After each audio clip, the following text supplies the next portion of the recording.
or a bumper, so it depends on where it is. So you're going to cut a long thin strip off of your foam, and then you're going to cut into it small slits about half way through it, but the slits are really close together. And we do this because when we go to try to put it on, it has to bend a little. Okay, so if you don't make any slits, it's gonna like dog ear and it's not gonna fold right. So you're gonna cut about halfway in, and you'll see that kind of happen. You're also gonna need your gauze here. So I'm gonna assume that, you know, by looking, we're gonna say there's a blister right there at the bottom of her foot for right now.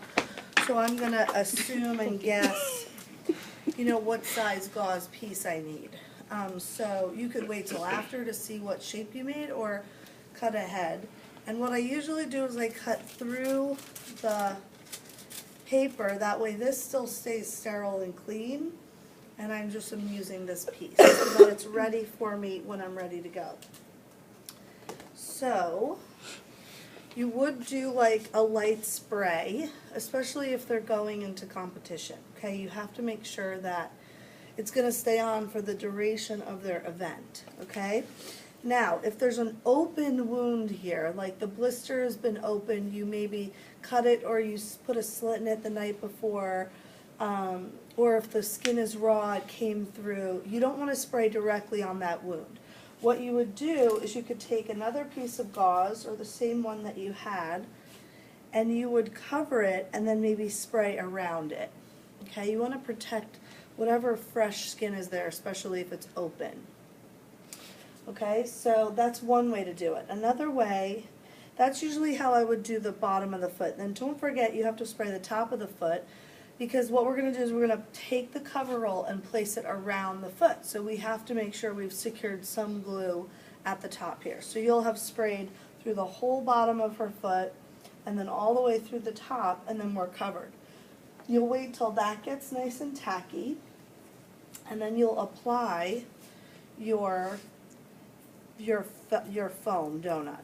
Now these guys are really sticky, okay, so you have to be really careful about putting your hands all on the backs when you've taken the adhesive backing off, okay, because it'll stick to you and then it'll rip apart.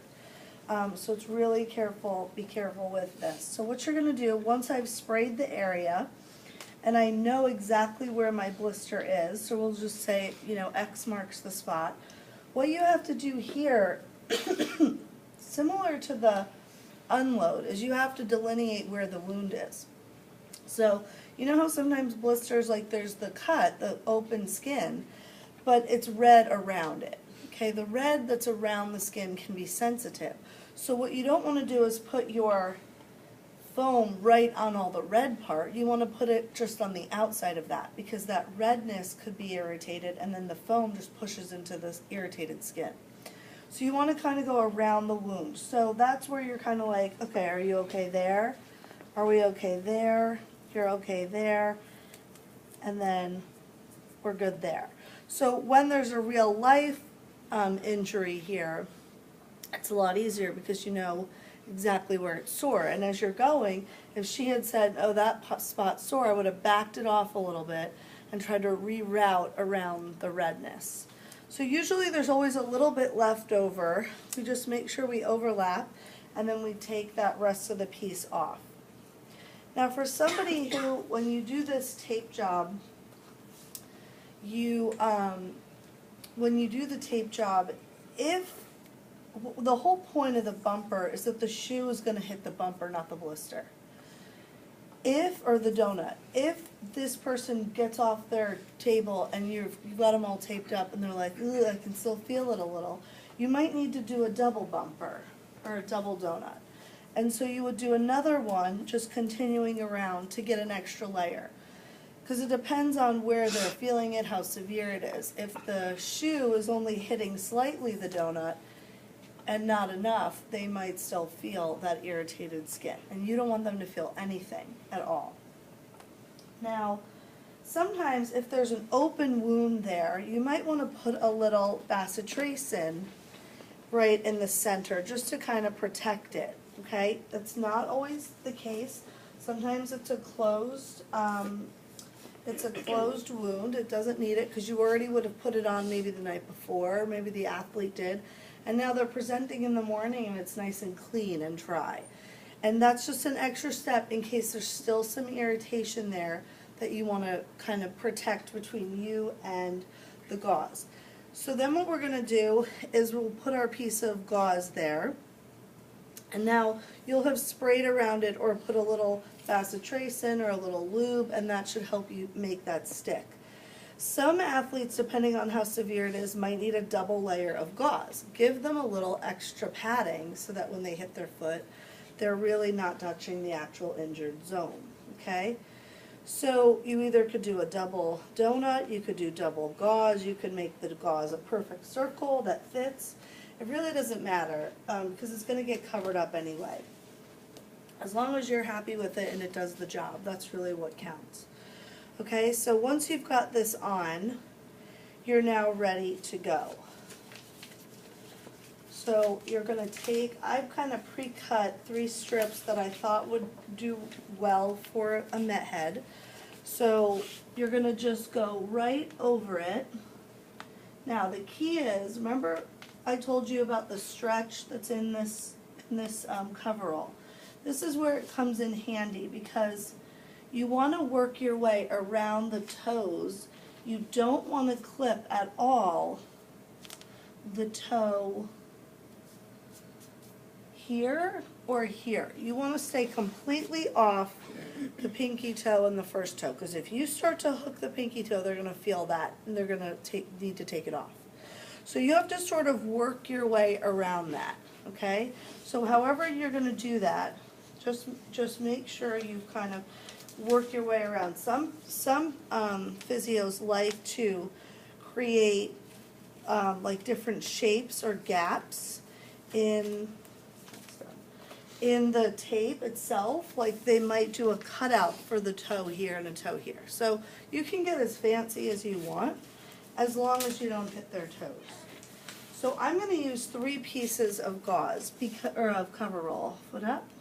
Okay. I'm going to go again on the bottom section. Because the coverall is so thin, an athlete, depending on their sport, will burn through that and it'll start to fray, and they might actually really almost tear through the coverall. And so you don't want that to happen. So you want them to layer enough. So I went one right in the center just to get that gauze and everything on there. Then I went below it, and now I'm going to go back above it so that we relayer and we're on. And that should be plenty. And then you see that I've connected the 2 up at the top. So now we're going to have a nice overlap, so this should not peel apart at all.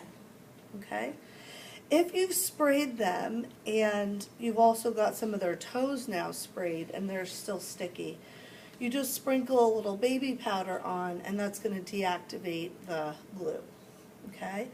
Without having all this come up. So I don't pour, baby powder all over my tape job because I don't want things to start unraveling. You just sprinkle a little and kind of tap it in so that the sock then doesn't stick to their toes and feel funny. Mm-hmm. Does each strip have to connect to itself? It's ideal to do that. It's ideal. Okay? So that's pretty simple. Now, she got up and she was like, ooh, I still feel it.